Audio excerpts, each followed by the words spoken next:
Baik, Assalamualaikum warahmatullahi wabarakatuh. Selamat malam para penonton sekalian, di mana kita pada malam hari ini akan berbincang mengenai pendidikan di tengah pandemi COVID-19 yang sekarang ini menjadi pembahasan internasional. Dan virus corona yang kini tengah ditangani oleh pemerintah, baik di tingkat pusat, provinsi, dan kabupaten menjadi perhatian kita bersama, terutama bagaimana kita melihat kondisi pendidikan pasca ditetapkannya school from home atau sekolah atau belajar dari rumah. Nah, kita akan mengulas lebih jauh bagaimana tantangan dan apa saja plus minus yang kita hadapi di tengah pandemi COVID-19 ini yang terkait dengan pendidikan keluarga khususnya antara orang tua dan anak, mengingat kebijakan ini sudah berlangsung beberapa pekan ya. Baik, kita akan langsung berbincang dengan salah seorang pemerhati keluarga, yaitu Kak Rahminia Ivana, yang saat ini berdomisili di Kabupaten Aceh Tengah, di Dataran Tinggi Gayo. Dan kita akan mengulas lebih jauh bagaimana plus minus pendidikan yang sekarang ini sedang dijalani oleh para pelajar, yaitu pendidikan atau sekolah atau belajar di rumah. Baik, Assalamualaikum Kak Rahminia. Waalaikumsalam warahmatullahi wabarakatuh, Iwan. Iya, senang sekali Kak ya kita bisa berbincang pada malam hari ini mengenai pendidikan anak dan keluarga di tengah pandemi. Baik, topik kita adalah pendidikan anak di tengah pandemi ini. Kak Rahmi, langsung saja ya dengan pertanyaan pertama. Problematika pendidikan anak selama diterapkannya school from home ini bagaimana menurut Kak Rahmi? Iya, sebelumnya saya ucapkan terima kasih atas kesempatan yang berharga ini untuk kita bisa saling berbagi ya tentang bagaimana situasi pendidikan anak-anak kita di tengah kondisi pandemi ini.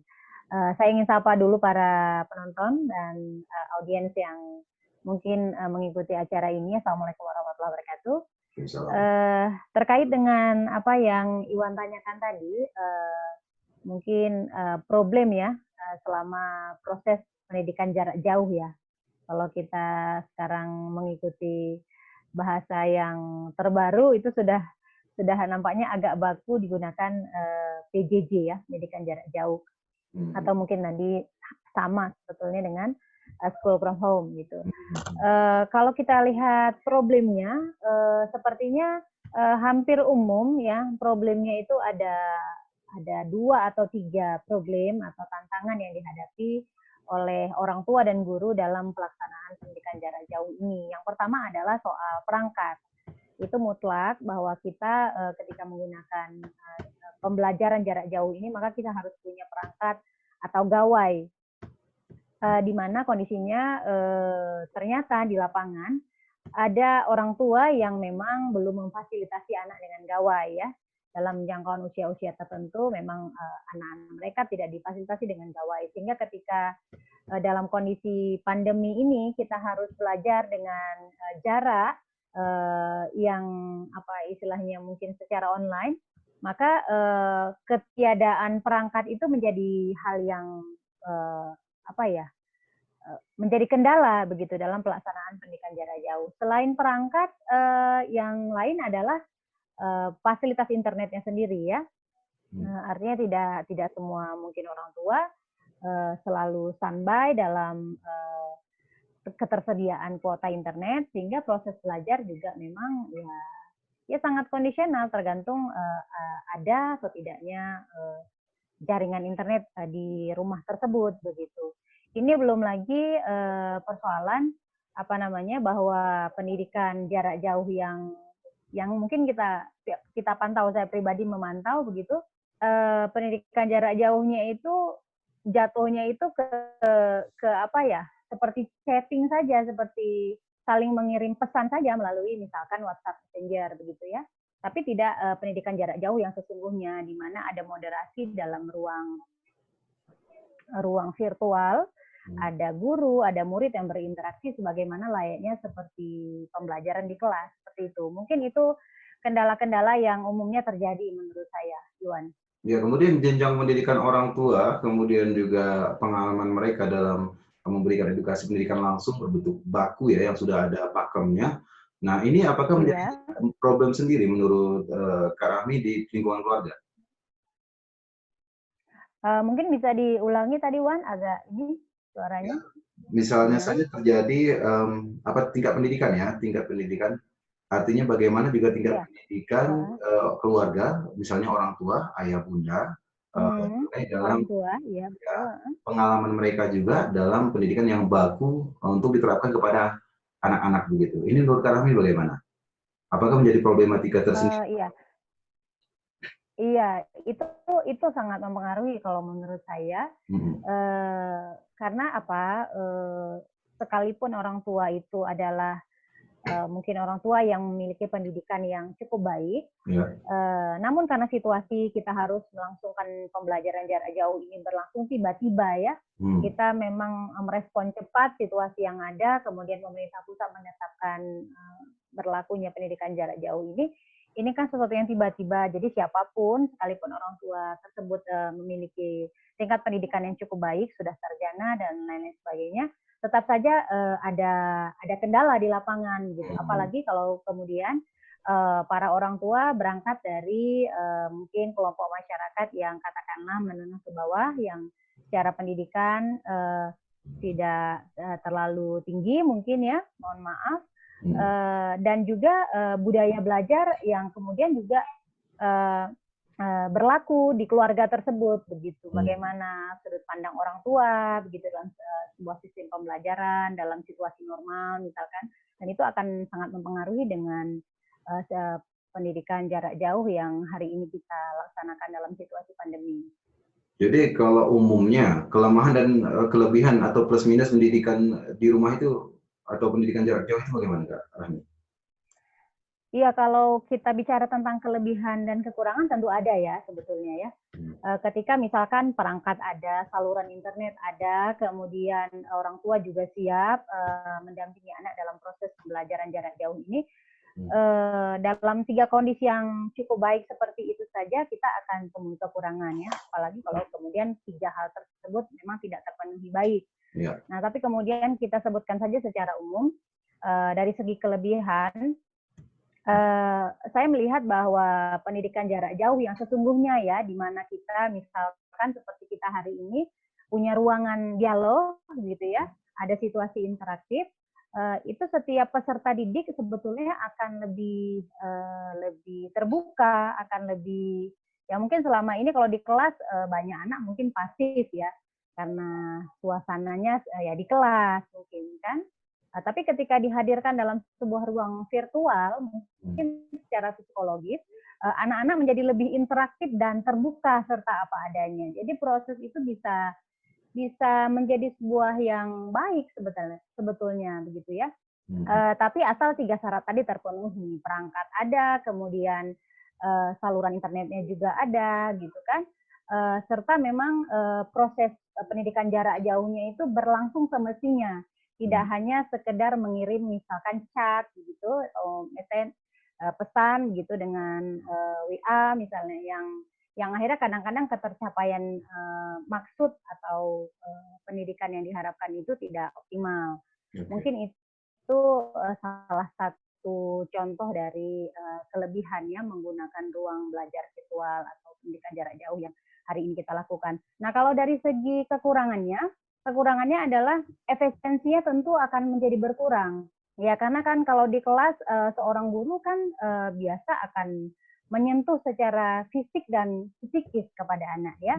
Misalkan kalau ada anak yang tidak begitu respon, maka guru mungkin akan bisa menyentuh fisiknya, kemudian menanyakan ada apa, begitu bagaimana kabarnya dan lain sebagainya. Dan itu berefek buat kejiwaan seorang anak didik. Tapi di ruang virtual, di ruang pendidikan jarak jauh itu kan tidak terjadi. Nah, itu mungkin salah satu kekurangan dari pendidikan jarak jauh ini, Wan. Oke. Eh, Kalau kita bicara dinamika ayah bunda ini ya, jadi ayah bunda dalam membantu pendidikan anak di tengah Iya. pandemi dan potensi yang terjadi tadi sudah disampaikan gitu. Nah, kemudian pendidikan apa saja selain pendidikan formal yang bisa dibantu oleh ayah bunda di rumah gitu? Karena kan kita ketahui nih, mereka sudah ada baku, sudah ada kurikulum, sudah ada sistem yang diberikan antara orang tua dan anak, mungkin edukasinya versi pemerintah itu sudah ada. Nah, di lain itu, selain dunia formal, mereka harus belajar atau diajarkan tentang apa gitu. Iya, hari ini terlepas dari bahwa kita memang mungkin ya disebut berduka ya, ya mungkin seperti itu ya, kita sedang mungkin galau, kalut gitu ya menghadapi situasi pandemi di mana kehidupan kita berjalan tidak seperti biasanya ya, tidak senormal biasanya. Abnormal. Akan tetapi kalau kita tidak senormal biasanya, akan tetapi kalau kita ingin melihat hikmah begitu ya, atau pelajaran yang bisa diambil dari situasi hari ini, ternyata rumah, yaitu orang tua dan anak-anak punya waktu yang lebih besar untuk berinteraksi. Yang selama ini mungkin di pagi hari kita semua berbondong-bondong atau berlomba-lomba dengan aktivitas masing-masing ya, yang anak sekolah gitu, kemudian orang tua ke kantor dan lain-lain sebagainya. Tapi hari ini di pagi hari kita masih bisa bersama-sama di rumah. Bahkan kadang-kadang pada hari-hari tertentu ketika orang tua yang mungkin juga menjalani bekerja dari rumah, kemudian dipergilirkan piket segala macam harus ke kantor. Tapi ketika tidak ada piket itu anak dan orang tua bisa berkumpul bersama. Dan ini adalah suatu golden moment sebetulnya, suatu kesempatan emas untuk melakukan perekatan-perekatan, bonding ya, kemudian penguatan-penguatan satu sama lain antara orang tua dan anak. Nah, apa yang bisa dilakukan? Selain mungkin memperbaiki komunikasi yang selama ini mungkin saja sudah agak-agak kurang mesra atau kurang dekat seperti itu. Orang tua juga bisa menjadikan kesempatan ini, ayah bunda bisa menjadikan kesempatan ini untuk membekali anak dengan skill-skill yang selama ini mungkin terabaikan. Misal kalau anak perempuan nih, mohon maaf ya, saya tidak ingin berbicara, jangan terkesan nanti gender seperti itu atau lain-lain sebagainya. Misal kalau anak perempuan itu bisa dilibatkan dalam keterampilan-keterampilan yang sifatnya soft ataupun yang menggunakan motorik halus, misal membuat kerajinan, kemudian membantu beres-beres di rumah, kemudian bisa membantu cuci piring, seperti itu. Itu yang kadang-kadang karena aktivitas sekolah, banyak anak itu baik laki-laki maupun perempuan abai dengan tugas-tugas di rumah. Padahal sejatinya anak-anak itu nanti kan akan menjadi orang dewasa yang akan tumbuh dalam atau hidup dalam situasi masyarakat di mana mereka punya tanggung jawab. Yeah. Mungkin kalau anak perempuan nanti akan jadi ibu, anak laki-laki akan jadi ayah, gitu. Dan hal-hal yang seperti itu kadang-kadang ketika di usia dewasa mereka juga tidak cukup cakap melakukannya karena memang pembiasaan-pembiasaan di rumah itu karena kesibukan sekolah, les, dan lain sebagainya, kadang-kadang abai. Nah, ini kesempatan yang baik buat orang tua mengingatkan kembali anak-anak bahwa ada hal-hal penting yang mungkin dalam pandangan anak tidak terlalu penting, tapi semuanya itu adalah keterampilan hidup yang baik. Itu belum lagi kalau misalkan anak-anak diajarkan misal keterampilan-keterampilan yang nantinya bisa menjadi nilai jual ya. Kalau tadi kan mungkin hanya untuk kehidupan sehari-hari ya, tapi nanti boleh jadi orang tua bisa mengajarkan hal-hal yang sifatnya keterampilan yang bisa memiliki nilai jual seperti itu. Itu potensi ke depan untuk anak itu sendiri begitu Kak ya. Tetapi seperti catatan mungkin itu tidak mempekerjakan, artinya mendidik atau mengajari, bukan mempekerjakan begitu ya Kak ya. Ini bukan mempekerjakan tentu ya, melatih. Ini ada anak yang kadang-kadang untuk membersihkan kamar sendiri saja tidak mandiri, padahal sudah mungkin SMP gitu kan, sudah SMA. Nah, itu kan sesuatu yang nggak baik ya. Mungkin ini adalah hari-hari di mana kita bisa mencas kembali makna itu ya. Makna kehadiran satu sama lain antara orang tua dan anak. Jadi logikanya kalau anak di rumah, kamar sudah tidak bersih, rumah tidak bersih sama aja ya. Jadi kelihatan keharmonisan keluarga juga belum melekat begitu ya. Jadi ini yang akan mempengaruhi mood ya, suasana di rumah dan lain sebagainya. Kemudian solusi ayah bunda ini, berarti peran mereka itu dalam belajar jarak jauh atau sekolah jarak jauh atau school from home ini yang seperti yang sekarang dirasakan di tengah pandemi COVID-19 ini bagaimana solusinya yang ditawarkan gitu, atau saran lah atau masukan kepada ya para ibu ayah muda Iya, di rumah. iya. Mungkin sarannya tidak terlalu rumit ya, sederhana. Yang pertama bahwa kita sebagai orang tua tentu harus bisa menjadi motivator ya buat anak untuk tetap optimis dalam menghadapi situasi belajar yang hari ini mungkin ya tidak begitu tidak begitu menyemangati mereka begitu. Karena saya juga melihat ada situasi di lapangan, ada anak-anak yang proses belajarnya itu memang sekedar menyelesaikan tugas-tugas sudah selesai, dan itu untuk mencari jawaban-jawaban dari tugas-tugas guru itu sangat mudah ya. Anak-anak sekarang cukup mahir untuk melihat aplikasi-aplikasi yang menyediakan jawaban ya atas pertanyaan-pertanyaan atau soal-soal yang ada diberikan di sekolah begitu. Ya mereka cukup mencarinya jawabannya kemudian mengirim dan itu selesai gitu. Jadi proses pembelajarannya mungkin ya hampir dibilang mungkin tidak tumbuh ya, tidak optimal. Nah hari ini orang tua memiliki peranan untuk menyemangati anak, memberikan motivasi kepada anak bahwa mereka harus tetap bergerak, mereka harus tetap maju, mereka harus tetap belajar. Ya walaupun esensi belajar seperti yang saya sebutkan tadi bukan hanya tentang kurikulum di sekolah, tapi bagaimana hari ini waktu kita saat seperti ini dimanfaatkan untuk mempelajari hal-hal lain yang selama ini mungkin tidak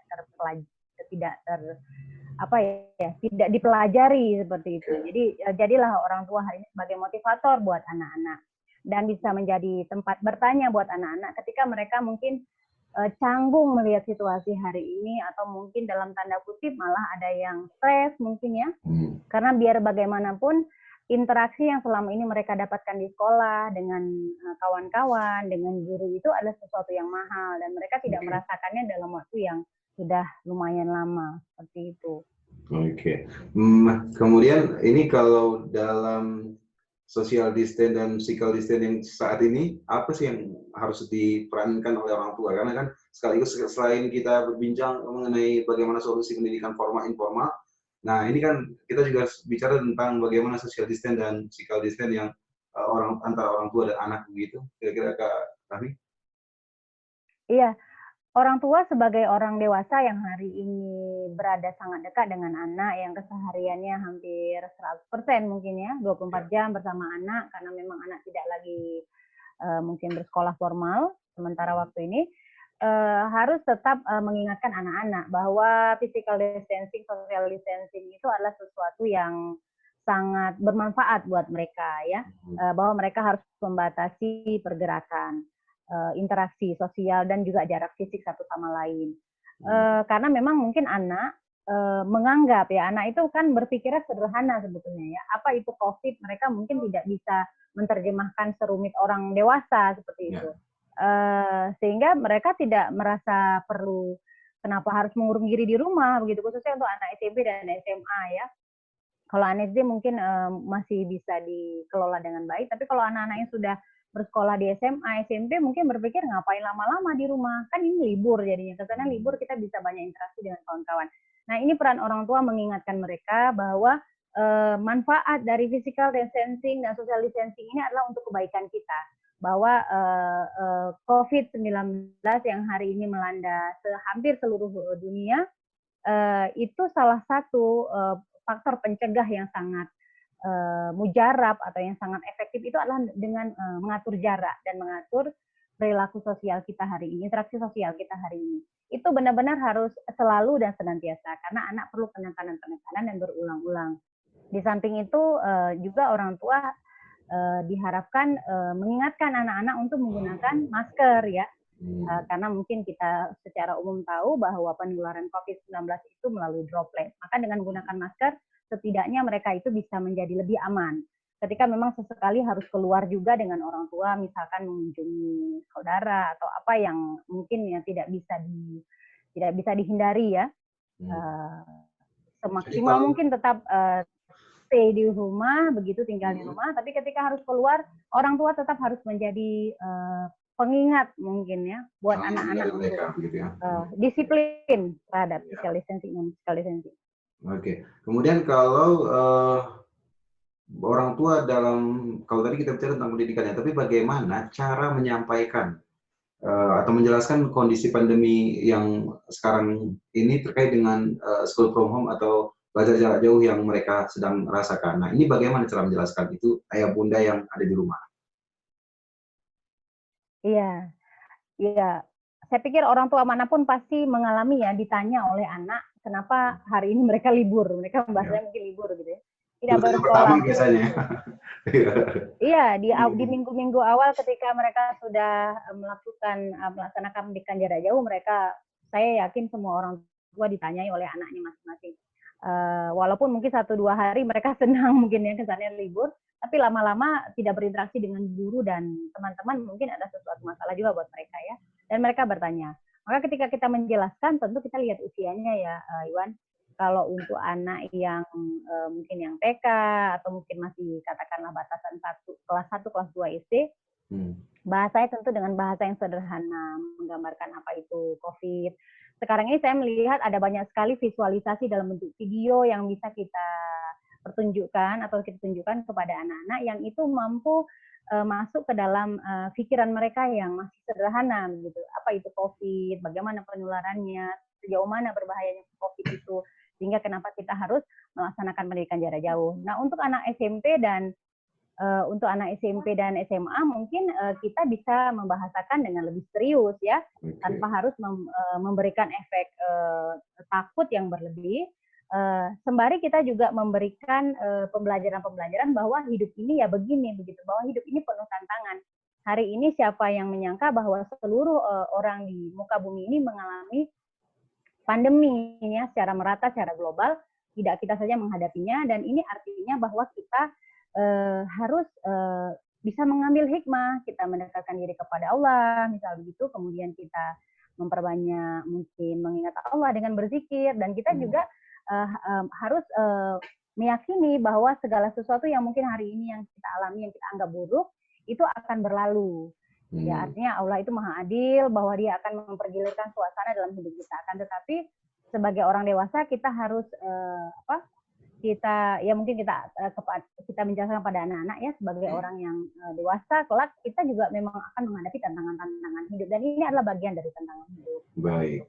Kalau jadi itu terkait dengan ya tentu tergantung aspek religius aspek religiusitas itu ya, terkait dengan bagaimana mempengaruhi jiwa anak begitu.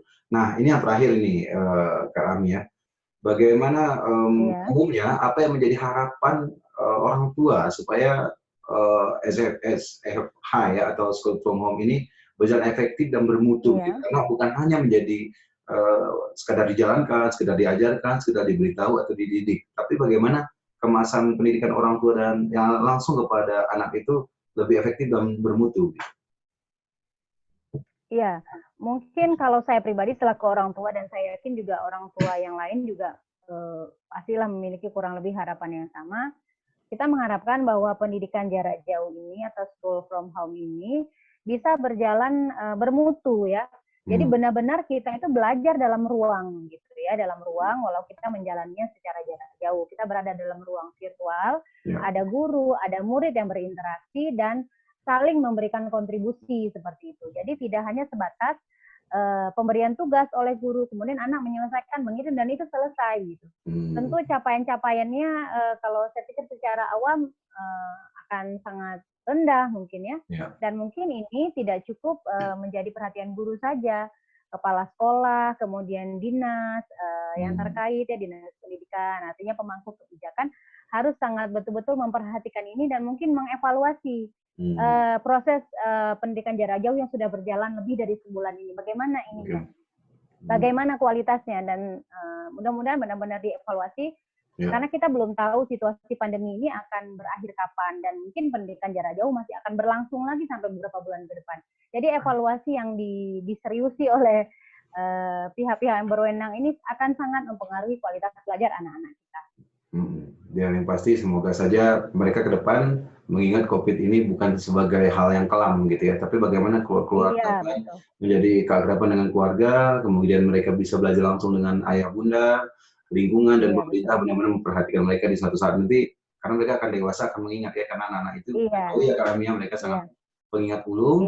Jadi ketika ini mereka dewasa, ini bisa mereka ingat bukan sesuatu yang terkait dengan penyakit atau wabahnya saja, ya begitu. Baik, Iya, betul. terima kasih ya Setuju. Kak Rahminia Ivana, ini pemerhati keluarga. Mungkin ada pesan nih di tengah COVID, Iya. kita harus menyampaikan pesan terkait dengan social distance dan physical distance ini.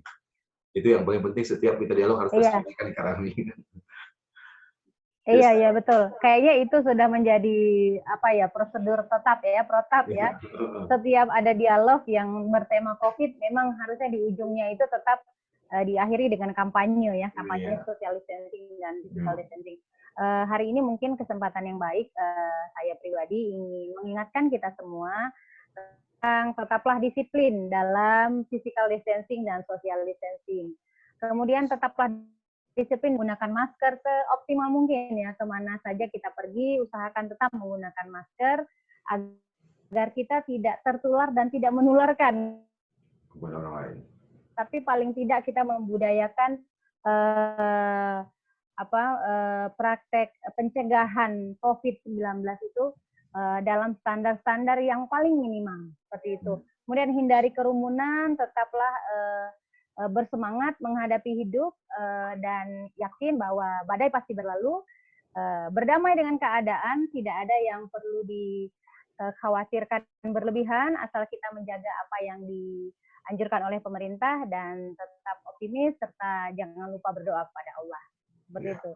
Ya baik, yang pasti takut jangan, waspada boleh begitu ya. Waspada wajib, iya betul. Iya, dan para penonton sekalian yang menyaksikan dialog kami pada saat ini dengan topik pendidikan anak di tengah pandemi bersama saya Iwan Bahagia dan narasumber atau narahubung kita, pemerhati keluarga Kak Rahminia Ivana. Dan yang pasti seperti disampaikan tadi, cuci tangan, pulang ke rumah atau keluar, gunakan masker, dan yang terakhir, jangan berkerumun. Terima kasih Kak Rahminia Ivana, selamat malam, semoga kita akan bertemu ya, sama-sama lagi. Ya, sukses terus, dan selamat melakukan school from home dengan anak-anaknya, begitu ya. Sukses terus, ya. Assalamualaikum warahmatullahi wabarakatuh.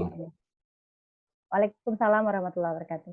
Dan menonton juga kami demikian dialog yang sudah berjalan pada malam hari ini. Saya Iwan Bahagia dan kami pamit undur diri ya. Assalamualaikum warahmatullahi wabarakatuh. Salam.